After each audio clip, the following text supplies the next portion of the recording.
오늘 말씀의 제목은 절대 혼자서는 할 수 없는 일입니다.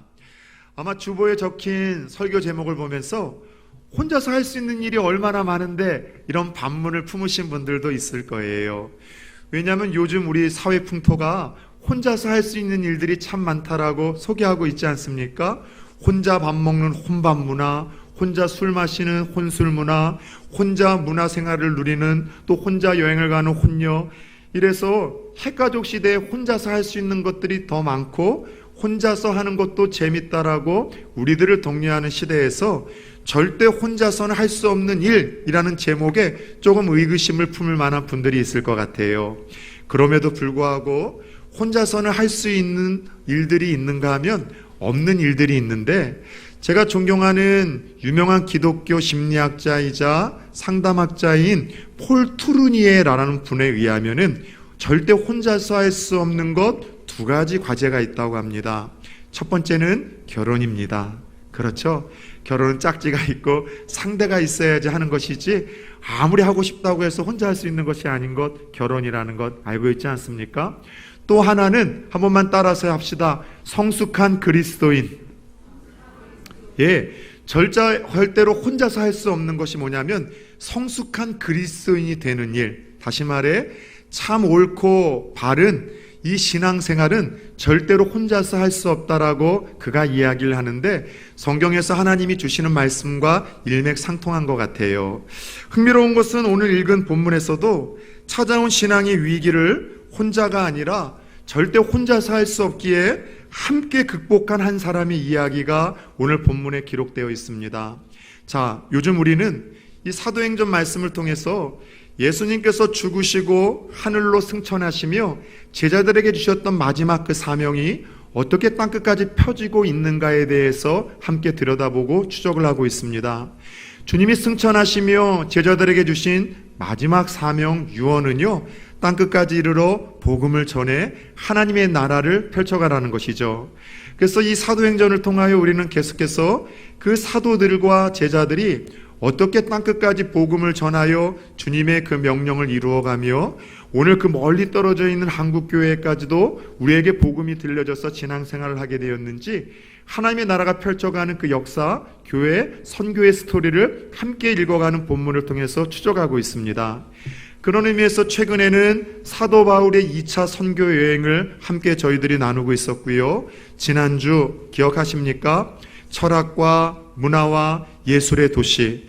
그래서 전상은 화려해서 그 무엇 하나 부족함 없어 보이는 도시였었지만 실상은 우상에 사로잡혀서 예수가 필요했던 그 도시 아덴에서 사역을 하던 사도 바울의 이야기를 함께 나누었었습니다. 그리고 그 아테네를 떠나 사도 바울이 도착한 다음 사역지, 선교지는요, 고린도라는 유명한 도시입니다. 많이 들어보셨죠? 우리에게는 신약성경에 그 도시에 있었던 교회에 보낸 편지를, 고린도 전서와 후서를 통해서 조금은 익숙한 도시가 고린도라는 도시입니다. 이 도시는 정식적으로 사도 바울의 2차 선교 여행의 종착지예요. 그리고 상업과 문화의 교통지로서 경제가 되게 발달한 곳이기도 했고, 또 하나 흥미로운 것은 항구 도시였기 때문에 대부분의 항구 도시가 조금 객지인들이, 외부인들이 흘러 들어오다 보니 좀 음란한 문화가 많았던 것처럼 고린도라는 이 도시는 무엇보다도 아주 음탕하고 방탕한 그런 대표적인 도시였다는 것으로 성경에서, 역사에서 기록이 되고 있습니다. 이 고린도라는 도시가 얼마나 타락하고 음란한 도시였는지, 그 당시 이 도시에는 유명한 신전이 하나 있었어요. 아프로디테라는 신전이 있었었는데, 아프로디테라는 신은 여러분에게 익숙하지 않지만 다른 이름으로는 아하고 알 겁니다. 사랑의 비너스, 그 유명한 여성 속옷 있잖아요. 그 사랑의 전쟁의 여신 비너스의 그 다른 이름이 아프로디테예요. 그래서 이 신전에는요, 그 당시 역사를 들여다보면은요, 놀라지 마십시오. 이 말은 놀라라는 반어법이에요. 무려 1000명의 여러분 신녀들이 이 성전에서 섬기고 있었습니다. 왜 안 놀라십니까? 부산 초원교회 교육자가 1000명이라고 한다면 얼마나 여러분들 이 놀라운 일이겠습니까? 이 성전에서만 종사하는 신녀들이 1000명이나 넘었어요. 근데 이게 뭘 의미하는가 하면 이 신에서 제사의 절차 중에 하나가 이 신전에 왔던 남성들과 잠자리를 함으로 인해서 이 신을 기쁘게 하는 제2의 절차가 있었어요.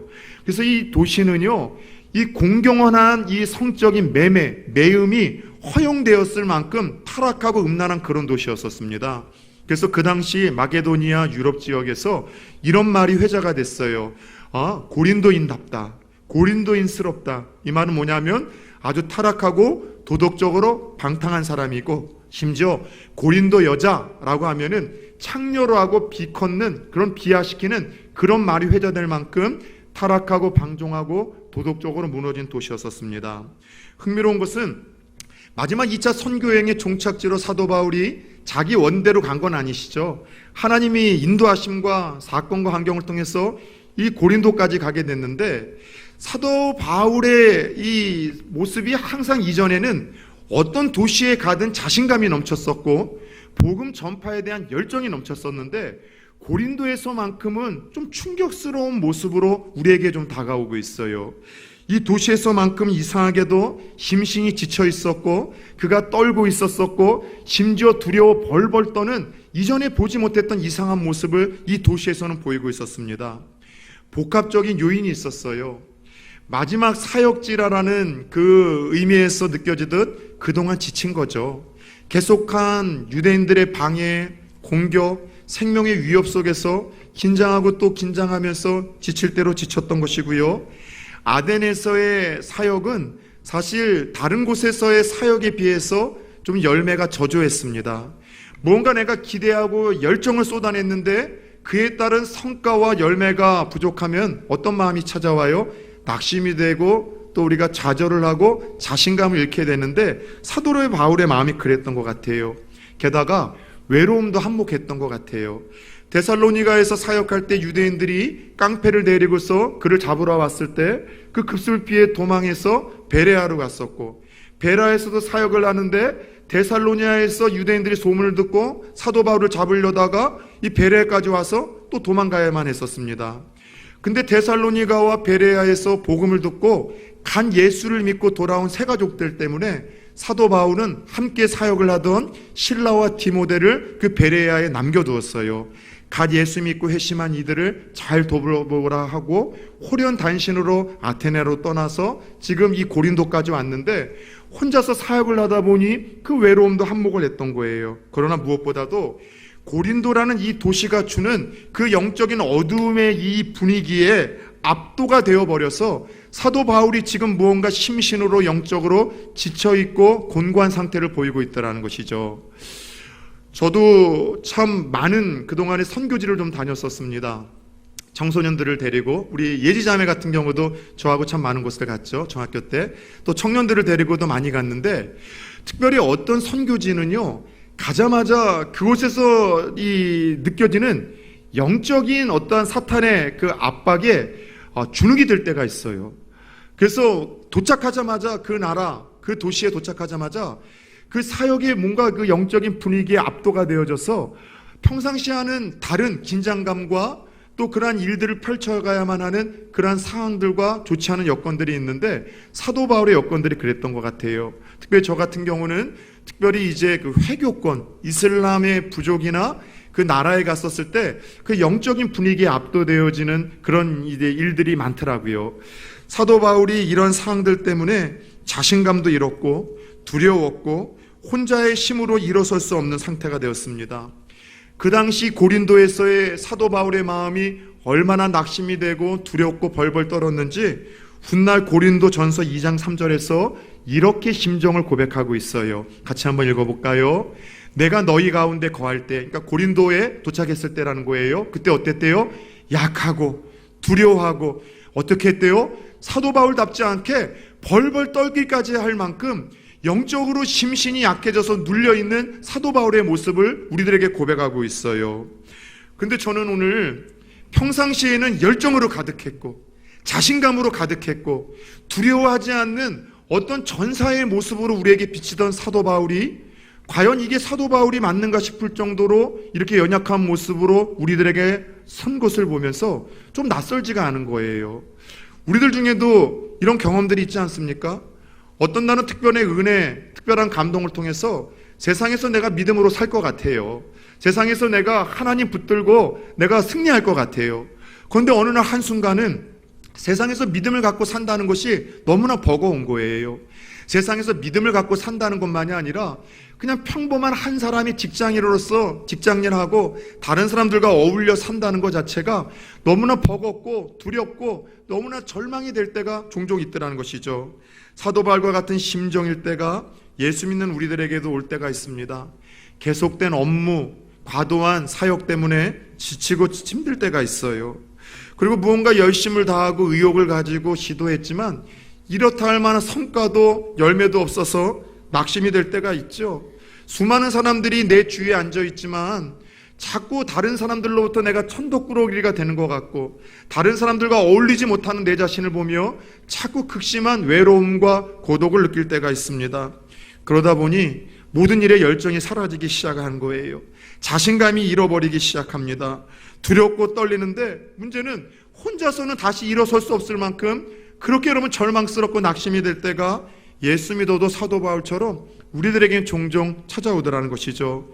혹시 이 자리에 앉아 계신 성도님들 중에도 그러한 심정, 그런 마음으로 앉아 있는 분들이 있습니까? 만약 그런 분들이 있다면 오늘 홀로 일어설 수 없었던 그 바울을 회복시키신 하나님의 은혜가 오늘 예배와 오늘 이 말씀을 통해서 저와 여러분들에게도 임할 수 있기를 축원합니다. 그렇다면 오늘 두렵고 낙심이 되고 힘들고 지쳐서 벌벌 떨고 있었던 사도 바울을 하나님은 다시 어떻게 회복시켜 주셨을까요? 홀로 일어설 수 없었던 바울을 회복시키기 위하여 하나님은 앞서 세 가지의 선물을 준비하셨던 것을 보게 됩니다. 바울을 회복시키기 위하여 하나님이 준비하신 첫 번째 선물은요, 아굴라와 브리스길라라는 믿음의 부부예요.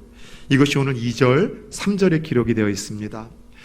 아굴라와 브리스길라, 다른 곳에서는 아굴라와 브리스기아라고 해서 애칭으로 사용도 하는데 신약 성경에 이 믿음의 부부는 한 6번 정도 등장을 합니다. 그런데 그 당시 남성 위주의 사회라 항상 이름이 거론될 때는 이 아굴라가 남편 이름이고 브리스길라가 아내 이름인데 이 6번의 이 부부가 거론이 될 때 아내의 이름이 한 4번 정도 거론이 되어져요. 이거는 아주 의외의 여러분 이건 일입니다. 왜 아내의 이름이 그 당시 여성이 천대받던 시대에도 이 부부를 언급할 때 성경에서 먼저 기록이 됐을까? 아마 2가지 이유가 있을 것 같아요. 첫 번째, 아내가 먼저 예수를 믿은 다음에 아내가 믿고 난 후에 남편이 믿었기 때문인 것 같기도 하고, 더 나아가 남편보다는 아내가 좀 더 하나님의 나라를 위해서 헌신하고 또 믿음 생활을 하는데 주도적으로 이끌었던 것 같아요. 대부분 보편적으로 교회에서도 신앙생활을 신실하게 하는 부부들 보면은 다 그런 패턴이 있지 않습니까? 한번 솔직히 우리 가운데에서만 한번 점검해 봅시다. 신앙생활을 부부가 하는데 아내보다도 남편이 먼저 믿어서 아내를 이끌었던 분들 혹시 있으십니까? 네, 없으시고요. 그렇다면은 아내가 먼저 믿고 나서 남편을 이끌었던 분들 한번 손들어 보시겠습니까? 예. 더 있는데 좋은 말 할 때 들으십시오. 왜 안 들으십니까? 김순희 집사님도 숨어서 안 듣고 계시고, 예, 다 그렇잖아요. 예, 우리 배석 집사님도 그렇고 대부분 그래요. 근데 참 아름다운 거는 이 부부가 아내가 먼저 믿어서 아내의 주도적으로 하나님의 나라를 섬겼지만 그러나 뒤로 갈수록 남편의 이름이 언급되는 것으로 보아 남편이 주도적인 역할을 감당했던 것 같아요. 이 부부에 대해서 하나님이 계속 성경에서 조금 소개를 하고 있습니다. 원래는 흩어진 유대인으로서 이탈리아의 로마에 거주하던 이들이었었습니다. 근데 로마의 4번째 황제였었죠. 이 글라디오 황제가 유대인들을 추방하는 바람에 고린도까지 흘러 들어온 거예요. 그 당시 역사를 들여다보면 로마에서 한 유대인이 폭동을 일으켜서 그로 인해서 글라디오 황제가 화가 나서 로마에 있던 유대인들을 다 쫓아내버렸습니다. 그때 어쩔 수 없이 이렇게 고린도까지 흘러온 거죠. 이 부부는 텐트 메이커였었습니다. 장막을 만드는 직업을 가지고 있었는데 흥미로운 것은 오늘 본문 3절을 보니까 사도 바울의 생업이 그들과 같았다고 소개를 합니다. 다른 성경에서는 사도 바울이 복음 전파하는 선교사, 목회와 더불어 텐트 메이커라는 그의 부업이 있었음을 여러 차례 밝힌 적이 있어요. 무슨 말인가 하면 바울은 원활한 선교 사역을 위해서 목회와 장막 만드는 일을 병행했음을 의미합니다. 제가 병원에 입원했었을 때에 제 바로 침대 옆에 누워 계시던 분이 운전을 하시는 믿지 않는 한 성도가 아니라 선생님이셨어요. 제가 목사라는 걸 알고 이제 신앙의 많은 교제들이 이루어졌을 때 한번 이런 질문을 하더라고요.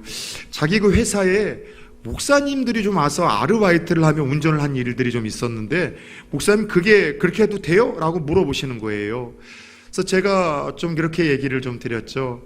사실 선생님, 목사가 교회에서 사역하는 것 외에 세상 직업을 갖는 것이 옳으냐 옳지 않느냐는 좀 뜨거운 논쟁이 되고 있기는 한데 저 개인적으로는 그것이 가하다라고 생각을 합니다. 왜냐하면은 세상 사람들이 아는 것처럼 목사님들 중에 90%는 참 어려운 생계 생활을 유지하시는 분들이 많습니다. 잘 먹고 부유한 분들은 한 10%, 20%나 될까요? 나머지 분들은 참 생계가 어려울 만큼 힘든 시간들을 보내는데 코로나로 인해서 교회도 어려워졌을 때 그분들이 그 일을 하며 주업이라고 할 수 있는 목회를 위해서 힘을 얻는다면 얼마든지 가하다라고 생각을 한다는 것이 제 이야기였었어요. 또 그도 그랬던 것이 사도 바울의 사역을 통해서도 그것이 증명이 됐고요.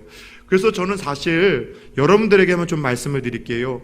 제가 부산 초원교회에 와서 우리 장로님들이나 성도님들이 저희 가정 생계가 어렵도록 지원하시진 않습니다. 그래도 저희 가정이 생활할 수 있도록 지원해 주심에도 불구하고 다른 이유로 꼭 좀 하고 싶었던 것이 있었어요. 그게 뭐냐면 조금 찬바람이 불 때 호떡 장사하고 저는 붕어빵 장사를 진짜 하고 싶었어요. 그래서 이 마음이 너무나 커서 하고 싶을 때마다 사모가 자꾸 반대를 했고 상훈 형제가 회오리 감자를 할 때도 왜 그걸 하냐, 호떡하고 붕어빵을 팔라라고 제가 강조를 했고 작년 겨울에는 제가 진짜로 제 아내한테 여보 난 호떡을 좀 팔고 따뜻하게 붕어빵 팔면서 전도도 좀 하고 마음이 열리시는 분들 두세 개도 좀 더 주고 이러면서 좀 하고 싶은데 어떠냐 그랬더니만은 아서라는 거예요. 왜냐하면은 당신은 몰라도 당신 알고 얼굴 아는 사람들이 많은데 괜히 부산 초원교회에서 홀대해가지고 그런다라고 괜히 교회 욕먹일 수 있으니까 하지 말라고 하는데 만약 여러분들이 허락해 주신다면 진짜 언젠가는 좀 하고 싶어요. 왜냐하면 제 주업은 확실하거든요. 복음 전하고 성경 가르치고 성도님들을 잘 목양하는 주업이 확실하기 때문에 여러분 부업을 함으로 인해서 하나님께 영광을 좀 돌리고 싶은 마음이 있기 때문이에요. 마찬가지로 여러분도 잘 기억하셔야 돼요. 성도들, 예수 믿고 구원받은 사람들의 주업, 본업과 부업이 따로 있다는 것을 여러분 분별하셔야 됩니다. 여러분에게 주신 세상 직업이 있을 거예요. 그 직업은 복음 전파라는 그 주업, 본업을 효과적으로 감당하라고 하나님 주신 소명이라는 사실을 한시도 잊어서는 안 됩니다. 여러분들 지금 하고 있는 그 세상에서의 직장, 직업 있잖아요. 그 일들을 단지 호구지책으로 먹고 살기 위한 본업으로 생각한다면 세상 사람들과 우리와 별반 무슨 다를 바가 있냐는 것이죠. 우리에게 주신 주업, 본업은 하나님 나라 확장하는 거예요. 우리에게 주신 본업과 주업은 내게 주신 그 직업에서 만나는 사람들 그 과정에서 내게 주신 그 물질에 여러분 힘을 얻어 더 그 복음을 하나님의 나라를 힘있게 전하기 위해서 하나님이 허락하신 그 부업, 소명이라는 사실을 기억하십시오. 이 분명한 우선순위가 흔들리지 않을 때 성도들이 세상에서 여러분들 치이지 않아요. 세상에서 유혹당하지 않습니다. 세상에서 손가락질 당하지 않습니다. 더 나아가 하나님께서 이 복음과 하나님의 나라를 전하기 위해서 허락하신 이 부업, 세상 직장에서도 여러분들 다른 일 하지 마세요. 왜 출근해서 자꾸 여러분 하루 종일 주식에 여러분 우리 등락을 쳐다보고 있습니까? 왜 크리스찬이라고 세상의 직장에 출근해서 왜 성경책 펴놓고 읽고 있고 기독서적을 왜 거기서 읽고 큐티를 왜 거기서 해요? 직업은 거기서 하나님의 나라 펼치라고. 예수 믿는 사람들이 얼마나 성실하고 정직하고 충성하고 탁월하게 일을 감당하는지 드러내며 하나님의 위대하심을 드러내라고 우리에게 허락하신 부업이라는 사실을 기억하십시오. 더 나아가 저와 여러분들의 주업, 본업은 따라서 합시다. 선교사. 저와 여러분 선교사입니다. 학생들 계세요? 캠퍼스 선교사로 하나님이 파송을 한 거예요. 학생은 부업이에요. 여러분 직장인 계십니까? 직장인 선교사예요. 믿지 않는 가정의 주부이십니까? 그 가정 선교사로 하나님 파송하셨다는 사실을 기억하시며 여러분의 선교사는 정체성을 가지고 주업과 본업과 부업을 분별하심으로 말미암아 세상에서 구별된 삶을 살아날 수 있는 성도님들 되어질 수 있기를 예수 그리스도의 이름으로 축원합니다. 중요한 사실은 오늘 바울은 이 부부를 직접 찾아갔어요. 언제요? 가장 힘들고 외로울 때, 홀로 일어설 수 없을 때 이 부부를 찾아가 교제의 손을 뻗었고요. 생업이 같았기 때문에 얼마나 공감대가 되는 일이 있었겠습니까? 함께 살면서 서로 신앙의 격려를 하며 주고받으며 새 힘을 얻었었던 것이죠. 바울은 이 부부와의 만남을 통해 그가 얻었던 힘, 위로, 기쁨, 유익을 훗날 로마서 16장 4절에서 이렇게 고백을 하고 있습니다. 그들은, 이 바울과 실라를 의미해요. 앞절을 보면 내 목숨을 위하여 자기들의 목까지도 내놓았나니 나뿐 아니라 유대인의 모든 교회도 그들에게 감사하느니라. 지난주 어떤 한 자매가 목사님 다리 좀 어때요? 그냥 퇴근하면서 목사님 생각나서 문자 보냈다는 거예요. 그냥 다리 때문에 계속해서 사무실 집 가끔가다 교회 앞에서 담배 피는 것들 보면 피지 말라고 목발 짚고 엄청 내려가서 모라리고 올라온다 이렇게 보냈더니만 아이고 그놈의 다리, 제 다리라도 뽑아서 목사님에게 주고 싶네요. 그 마음에서 울컥하더라고요. 이 녀석이 참 나를 위하고 있구나, 나를 생각하고 있구나, 나 혼자가 아니라는 느낌과 메시지를 그 한마디의 문장을 통해서 제게 해줘서 얼마나 제가 힘이 났는지 몰라요. 저희 교회는 그렇지 않지만 어떤 교회는 목숨 걸고 사역자의 일들을 방해하시는 분들이 덜어디 있어요. 대부분 중직자들이시죠. 사역자들의 힘을 자꾸 빼놓는 분들이에요. 그분들도 다 이유는 있습니다. 사역자가 마음에 들지 않고 조금 어린 것 같고 무언가 교회보다는 자기 욕심을 오해해서 내는 것 같고 뭔가 그런 것 때문에 자꾸 이 사역자들의 힘을 빼놓는 분들이 있어요. 그런데 안타까운 것은 그로 인한 불이익은 항상 교회와 성도들에게 돌아간다는 것을 그들이 몰라요. 사역자의 힘이 빠지니 힘을 내어서 사역을 할 수 있겠습니까? 할 때마다 하지 말자고 자꾸 방해하고 딴지를 거니 새롭게 무언가 시도를 하며 교회가 더 좋아질 수가 있겠습니까? 그러다 보니 여러분들 좋은 기회만 되면 도망가고 싶은 마음이 있으니 보니 사역자들에게 목숨 걸고서 자꾸 힘 빼고 사역에 딴지를 거는 일 때문에 교회도 성도들에게 불이익이 돌아가는 일들이 참 많더라는 거예요. 그런데 오늘 브리스길라와 아굴라를 보십시오. 바울을 대신해서 죽을 수도 있을 만큼 그렇게 도왔던 동역자라고 사도 바울이 고백을 해요. 바울의 부족함이 있었겠죠. 그거를 덮어줬다는 거죠. 바울에게 있어서도 여러분 믿음직스럽지 못한 모습이 있었겠죠. 그래도 믿고 끝까지 함께 해줬다는 거예요. 든든한 버팀목이 되어줬고 사도 바울이 사역할 맛이 나도록 도와줬다라고 이야기를 하고 있습니다. 뒤돌아봤어요. 저희 교회에서 또 저에게 그러한 이 브리스길라와 아굴라가 누가 있을까? 저희 교회 외에도 몇 가정이 있습니다. 끝까지 그런 저에게 힘이 되고 끝까지 어디를 가든 도움이 되고 격려가 되는 분들, 저희 교회도 그런 분들이 참 많더군요. 최근에는 우리 임직을 받고 나서 뭔가 마음가짐들이 달라지신 분들이 몇 있어요. 솔직히 말씀드리면 저를 향한 마음이나 교회를 향한 마음이나 하나님을 향한 마음이 임직을 바꿔서 달라지신 분들을 보면서 제 아내랑도 참 이분들이 브리스길라 아굴라가 아니겠는가. 또 여러 이야기가 있기 때문에 교회에서 일을 안 하면 비난이나 욕도 안 먹어요. 근데 항상 열심히 일하고 앞서서 헌신하는 분들이 또 많은 비난과 어려움을 또 일은 일대로 하고 소리는 듣는데 몇몇의 우리 장로님들 내외들 내가 이렇게 격려하고 칭찬하면은 이 시험 들고 시기와 질투 때문에 하진 않지만 늘 고마우신 분들이 있는 거예요.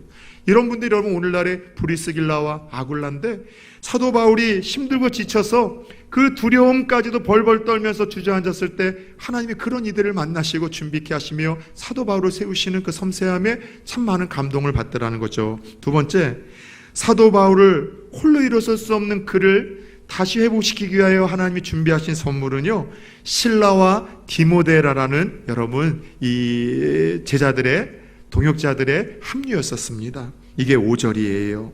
본문 5절을 한번 읽어봅시다. 시작. 실라와 디모데가 마게도냐로부터 내려오매 바울이 하나님의 말씀에 붙잡혀 유대인들에게 예수는 그리스도라 밝히 증언하니. 아멘. 기억나십니까? 데살로니 교회와 또 이 베레아에서 세 가족들을 놔두고 떠나야만 하는 사도 바울이 차선이 바울과 실라를 남겨놓아서 그들을 양육하는 거였었어요. 그래서 아테네와 고린도까지는 혼자 사역을 하며 외로움의 짐을 짊어지고 있었었는데 하나님이 그때 누구를 합류하게 하신 거예요? 바울과 실라를 통해서 교회를 다 세운 후에 고린도로 와서 다시 바울과 만나게 하신 거예요. 이들과의 만남을 통해서 바울이 얼마나 힘을 얻었는지 다시 말씀에 붙잡혀서 힘있게 자신있게 예수 그리스도가 구원자이고 하나님이시라고 그 유대인들 앞에서 증언했다라고 고백을 하고 있습니다. 더 나아가 보고 싶었던 바울과 이 실라와 디모데와의 만남을 통해서 이 시너지 효과가 일어났었던 것만이 아니라 하나님께서는 합류한 그들로부터 데살로니가 교회에 어떤 사역의 열매들이 맺어졌는지에 대해서 듣게 하셨어요. 그게 바로 데살로니가전서 3장 6절 9절인데 고린도에 뒤늦게 바울과 실라와 디모데가 만나서 실라와 디모데가 들려준 그 디모데에 대한 이야기, 데살로니가 교회에 대한 이야기를 한번 잘 들여다보십시오. 지금은 디모데가 너희에게 와서 너희 믿음과 사랑의 기쁜 소식을 우리에게 전하고 또 너희가 항상 우리를 잘 생각하여 우리가 너희를 간절히 보고자 함과 같이 너희도 우리를 간절히 보고자 한다니 이러므로 형제들아 우리가 모든 궁핍과 환난 가운데 너희 믿음으로 말미암아 너희에게 위로를 받았노라. 그러므로 너희가 주 안에서 굳게 선즉 우리가 이제는 살리라. 죽을 것 같았는데 너희 소문을 듣고서 살 것 같다는 거예요. 우리가 우리 하나님 앞에서 너희로 말미암아 모든 기쁨으로 기뻐하니 너희를 위하여 능히 어떠한 감사로 하나님께 보답할까. 디모데와 실라가 합류한 것도 기쁨이었지만 뭘 들고 왔어요? 따라서 합시다. 복된 소식, 좋은 소식을 들고 온 거예요. 사도 바울이 급작스럽게 떠나서 사도 바울은 보지 못했던 그 열매가 맺어졌다는 소식, 사도 바울 선생님이 전한 복음의 씨앗이 열매가 맺어 구원의 역사가 일어났고 그들이 믿음과 사랑의 소망의 본이 되어 다른 이들에게 감동을 주고 있고, 그리고 그들이 사도 바울 선생님을 위해서 기도하고 있고 사도 바울 선생님에게 감사하고 있고 사도 바울 선생님에게 기회가 된다면 꼭 한번 다시 만나고 싶다는 마음을 전해달라고 합니다.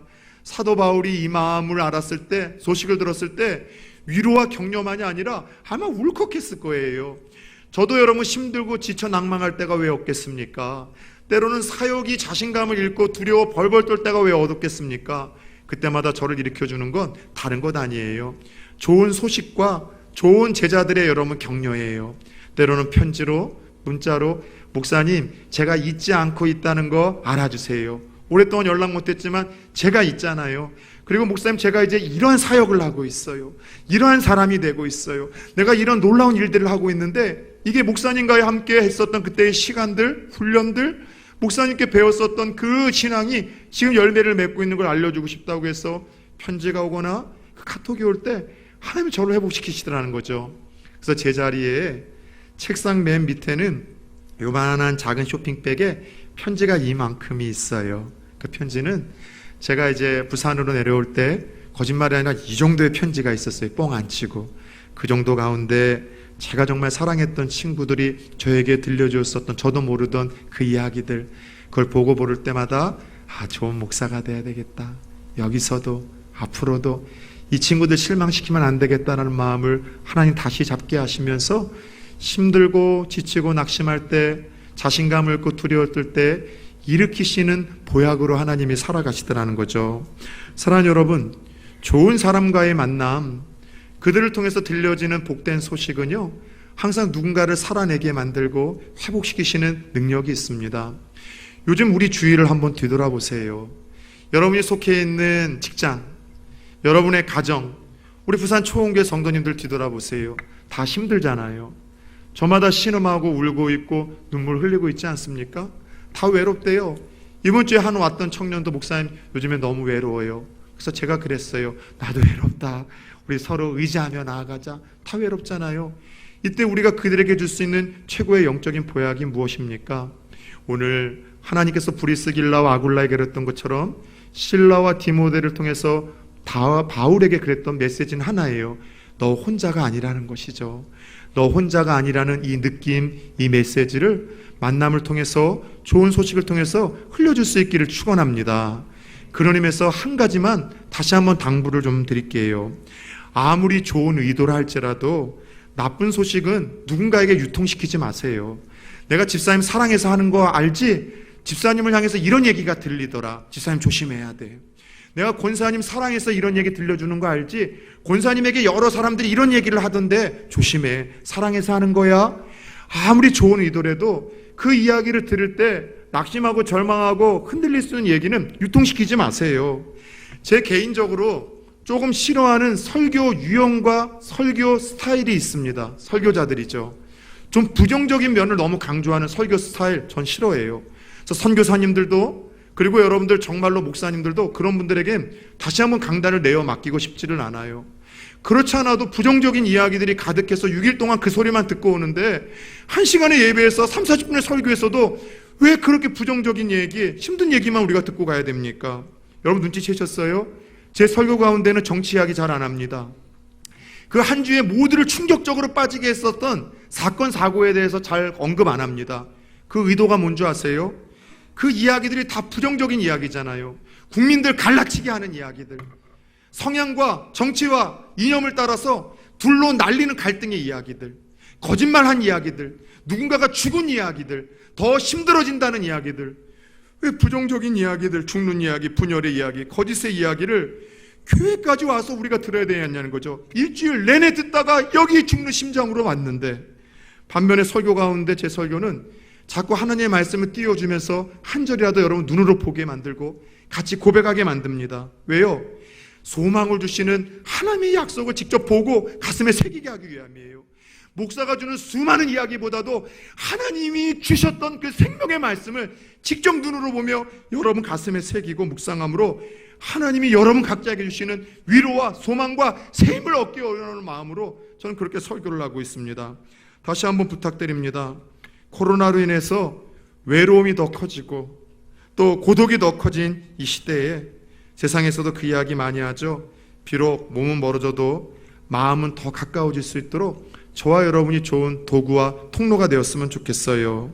사랑하는 여러분들, 전도회와 부서 안에서 자꾸 문자 운동을 일으키세요. 어제도 우리 박은청 전도사님이 몇 명의 청년들과 함께 감사 일기를 쓰기 운동을 하기 시작을 했다고 합니다.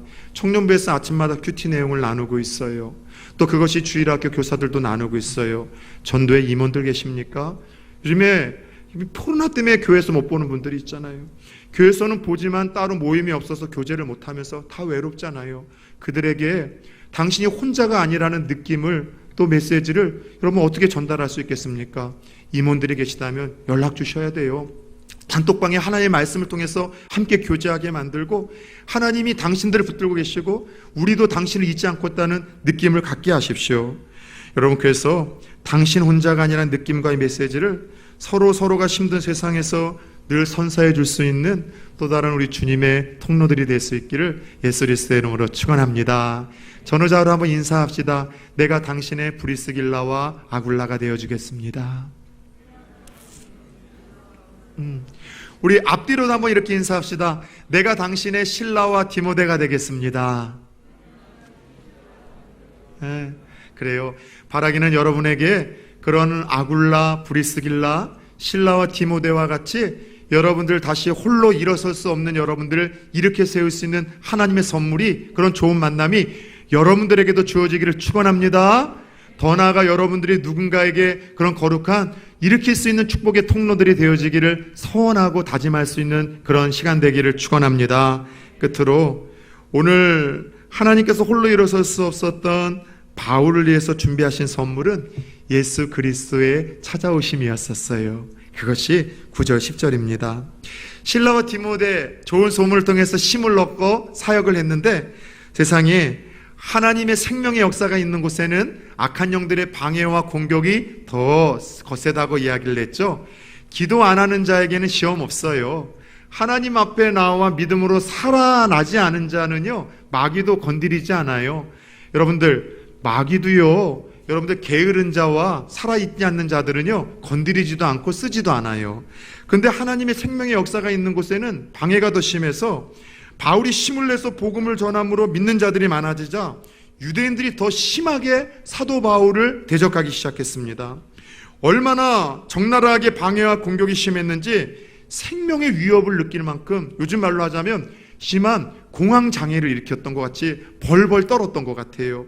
근데 바로 이때 주님께서 나타났어요. 내가 죽는 것은 아닐까? 이곳에서 전도해도 생명의 열매가 더 맺혀질까? 그냥 다른 곳, 다시 안디옥으로 돌아갈까? 그 포기하고 싶고 주저앉고 싶고 회의가 찾아오던 그 시간에 그날 밤 주님이 그 마음을 아시고 정확한 타이밍에 찾아오셨어요. 그것이 9절 10절이죠. 밤에 주께서 환상 가운데 바울에게 말씀하시되 두려워하지 말며 침묵하지 말고 말하라. 내가 너와 함께 있음에 어떤 사람도 너를 대적하여 해롭게 할 자가 없을 것이니 이는 이 성중에 내 백성이 많음이라 하시더라. 사도 바울 같은 사람이라면 주님께서 날마다 찾아와서 매일매일 만나주셨을 것 같잖아요, 여러분. 그죠? 근데 성경을 보면 사도 바울이 예수님을 만난 거는 4번밖에 안 됩니다. 그 중에 첫 번째 다메섹에서 사도 바울 깨트리시기 위해 만난 거를 빼면은요, 사도 바울의 사역 선교 가운데는 딱 3번 찾아오셨어요. 근데 그 3번의 공통점이 뭐냐면 사도 바울이 죽을 것 같아서 벌벌 두려워 떨 때, 오늘 본문에서와 두 번째는 예루살렘에 돌아가서 잡혀 이제 로마로 호송당하기 전날 주님께서 나타나셨고, 세 번째는 예루살렘에서 로마로 그 호송되어지는 그 바닷길에서 몇 날 며칠 유라 굴로라는 광풍을 만나 다 죽게 생겼던 때가 있었거든요. 그때 하나님이 이 바울을 찾아오셨어요. 공통점이 뭐냐? 바울이 견딜 수 없을 만큼, 넘어져서 홀로 일어설 수 없을 만큼 지치고 상해 있을 때, 두려움에 벌벌 떨어 더 이상 살 소망이 없을 때 정확하게 그 타이밍과 그 바울의 상태를 아시고 예수님이 찾아오셔서 만나주셨어요. 찾아오셔서 정신이 번쩍 드는 얘기를 들려주신 것이 아니라 두려워 말라란 말씀 주셨어요. 하나님의 종들이 힘들고 지쳐있을 때 성경을 보면 늘 들려주셨던 365번의 말씀, 두려워 말라. 왜요? 창조자 하나님이 너를 붙들고 있다는 거예요. 전능하신 하나님이 너를 붙들고 있기 때문에, 생명의 주관자이신 하나님이 너를 붙들고 있기 때문에 두려워하지 말라는 거예요. 내가 너를 지켜줄 거고, 내가 너를 보호해 줄 거고, 내가 내 생명을 책임져 줄 거고, 너를 인도해 줄 거니까 네가 생각하는 최악의 그 상황이 오지 않을 테니 너는 두려워하지 말고 나를 바라보라고 하나님이 말씀을 하시는데, 그 마음의 상태를 아시고 가장 그 위로의 말씀이 필요할 때 다가오시어 그 말씀을 들려주시는 하나님의 위로하심이 저와 여러분들에게도 이 한 주 들려줄 수 있기를 축원합니다. 이 한 주는 계속해서 그의 나라와 그의 의를 구하며 나아가는 저와 여러분들에게 예수님이 찾아오셔서 만나주시는 한 주가 되기를 축원합니다. 근데 여러분, 늘 똑같이 6일 동안 TV 앞에서 세상에서 시간을 보내는 자들에게는 그런 은혜가 없어요. 그의 나라와 그의 일을 구하기 위하여 하나님 앞에 나아가 옷자락이라도 붙드는 그들에게 하나님이 위로의 말씀을 들려주신다는 것을 기억하십시오. 더 나아가 주님은 두려워하지 말고 잠잠하지 말고 입을 열어 계속해서 복음을 전하라고 이야기를 하세요. 이 성중에 내 백성이 많다고 말씀을 하시며 이미 구원받도록 내가 선택하고 작정한 이들이 많다는 거예요. 따라서 너는 누가 더 이상 예수 믿을까 두려워하지 말고, 저 사람 믿겠다 안 믿겠다 지레 짐작하지 말고, 저 사람 믿으려면 멀었다 가까웠다 판단하지 말고, 건방지게 그렇게 하지 말고, 내 영역이니 너는 네가 해야 될 역할로서 입을 열어 전하기만 하라는 거예요. 그러면 내가 창세전에 구원하기로 선택하여 때가 된 영혼들에게 듣게 할 것이고 마음의 문을 열 것이고 믿게 하라는 약속입니다. 예, 그래요. 전도 내가 하는 것 아니에요. 지레 우리 아버지 어머니 몇 번 해봤지만 너무나 이 강철판이라 더 이상 이제 안 들릴 것 같다 판단하지 마세요. 저 사람에겐 전해봐야 헛수고라고 여러분 지레 겁먹지 마세요. 내가 복음을 전해서 여러분 믿지 않으면 내 책임이 아니나, 전하지 않고 멸망하면 우리에게 핏값을 물으신다라는 우리의 책임으로 하나님께서 추궁하시겠다는 이 무서운 하나님의 이야기를 기억하십시오. 믿지 않는 부모님들 계세요? 믿지 않는 가족들과 친척들이 있습니까? 주위 사람들이 있습니까? 우리가 생각한 것만큼 그들의 마음이 강팍하지 않더군요. 제가 해보니까 열려있는 분들이 많아요. 내 소관이 아니라 하나님 소관이기에 하나님께서 내 주위에 이미 내 백성으로 선택한 이들이 많다란 이 말씀을 나에게 주시는 말씀이므로 알아. 때를 얻든지 못 얻든지 지레 판단하거나 겁먹거나 여러분 주저 말고 복음을 증거할 수 있는 저와 여러분들 되어지기를 축원합니다. 그래요, 오늘 힘들고 지쳐 낙망했던 바울, 두려움에 떨며 모든 걸 포기하려고 했던 이 바울은 하나님의 이 선물들을 통해 도망치려고 했던 이 어두움의 땅 고린도에 무려 1년 6개월이라는 가장 많은 시간을 이곳에서 사역으로 여러분 뿌리를 내립니다. 그리고 이 음란한 도시에 고린도라는 아주 유명한 교회를 세우게 되었고, 이곳에서 데살로니가 교회에서 힘들게 신앙생활을 하고 있는 성도들을 격려하기 위해서 두 편의 편지 데살로니가 전서와 후서를 바로 이 고린도 땅에서 그는 보내기 시작합니다. 훗날 3차 여행에 다시 와서는 이곳에서 그 로마서라는 유명한, 이제 내일서부터 우리가 새벽 말씀을 이제 나누죠. 본문 그 로마서의 말씀도 고린도라는 바로 이곳에서 여러분 집필을 하기 시작을 합니다. 사랑하는 여러분, 인생의 길 아무리 잘나도 혼자서는 절대 걸어갈 수 없습니다. 우리 신앙의 여정 아무리 잘나도 혼자서는 걸어갈 수 없어요. 여러분, 성숙한 크리스찬 절대로 혼자서는 여러분 만들어갈 수 없습니다.